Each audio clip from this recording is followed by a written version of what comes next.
Vamos a ver con este libro de Amós, este capítulo 3, algunos pensamientos, ¿sí?, de hombres de renombre en la historia del mundo.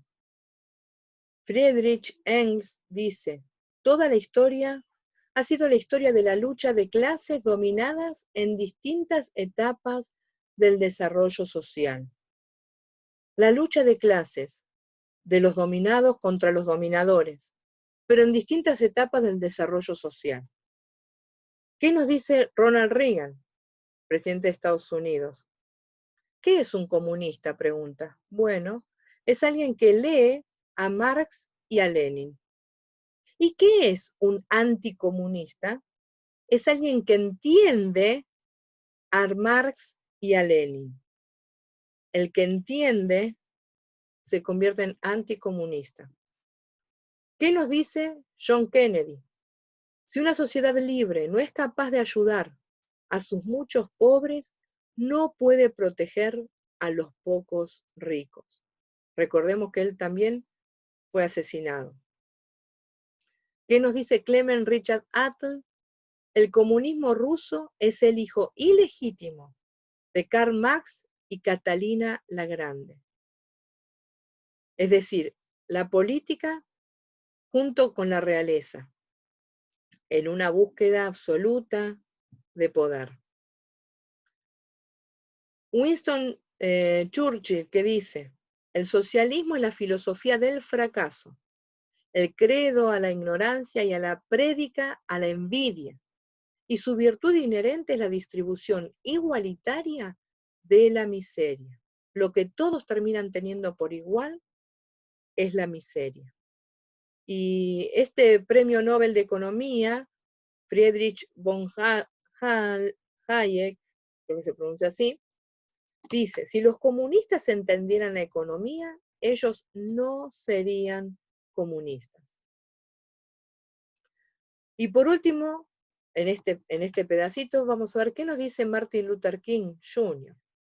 El comunismo existe hoy porque el cristianismo no está siendo lo suficientemente cristiano. El comunismo avanzó cuando fracasó el cristianismo, arrancando allí en Rusia.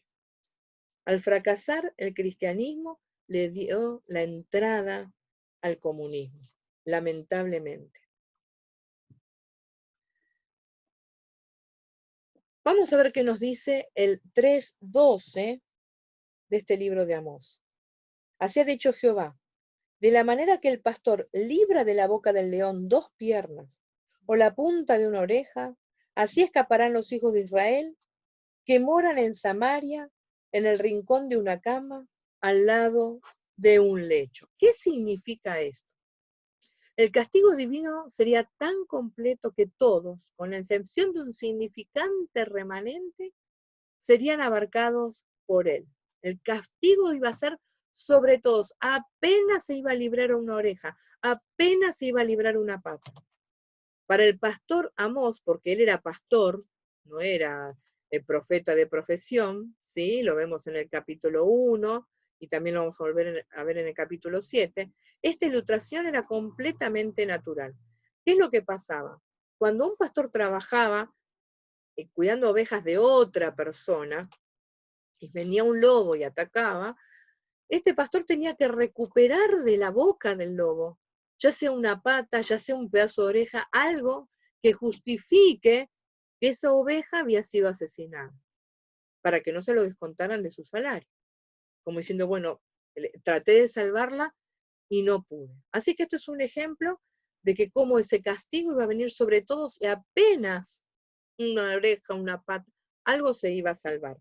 Después nos habla de los altares de Betel, en el 3:14, que el día que castigue las rebeliones de Israel, castigaré también los altares de Betel y serán cortados los cuernos del altar y caerán a tierra.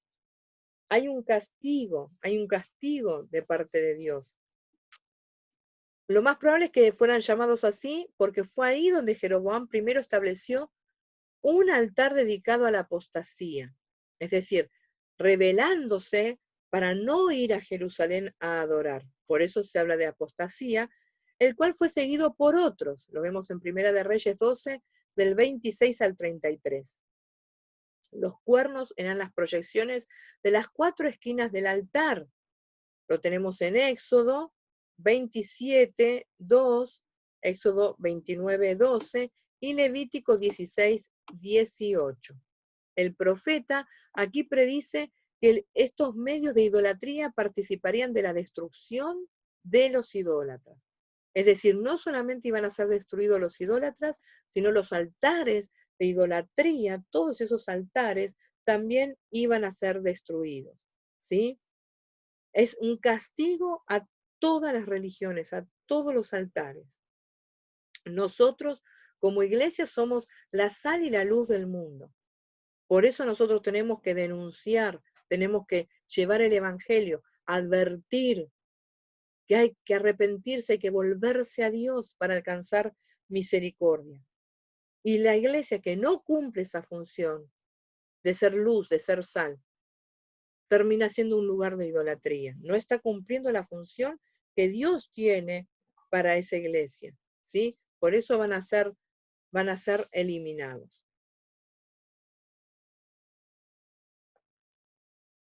Seguimos. 7 males para la destrucción de un país. ¿Cuáles son? Esto, Mahatma Gandhi dijo esto, ¿no? ¿Cómo podemos destruir un país? Una política sin principios, la riqueza sin labor. Nosotros vemos cómo uno puede enriquecerse simplemente con invertir plata en un banco o cosas así, sin trabajarla la plata. La complacencia sin conciencia, con tal de que a mí me dejen tranquilo, no me importa. La educación sin carácter, ¿sí? El negocio sin moral, la ciencia sin personalidad y la religión sin sacrificio. Estas cosas destruyen a un país, según Mahatma Gandhi. Que Dios nos ayude a entender que realmente nosotros tenemos que ser esa sal. La sal no es, como a veces se enseña, para dar sabor a la vida que estaba en la iglesia. La sal se utilizaba para la preservación de los alimentos porque no había heladera, ni freezer, ni frío. Entonces, para que no se pudra, como todavía se hace en el campo, se sala la carne y se cocina con esa sal y se mantiene sin pudrirse. Es contra la corrupción, contra la podredumbre. Para eso es la sal. Y la luz disipa las tinieblas. Ahora se me corta la luz, una pequeña lucecita, un pequeño fósforo, disipa las tinieblas. Por eso nos habla que nuestra luz tiene que estar sobre el candelero, sobre la mesa, no abajo de la cama, para que pueda alumbrar. Por último, vamos a ver qué dice el Papa Francisco. Entre una iglesia accidentada que sale a la calle y una iglesia enferma de autorreferencialidad, es decir, yo soy la referencia, mi propia referencia, no tengo ninguna duda, prefiero la primera.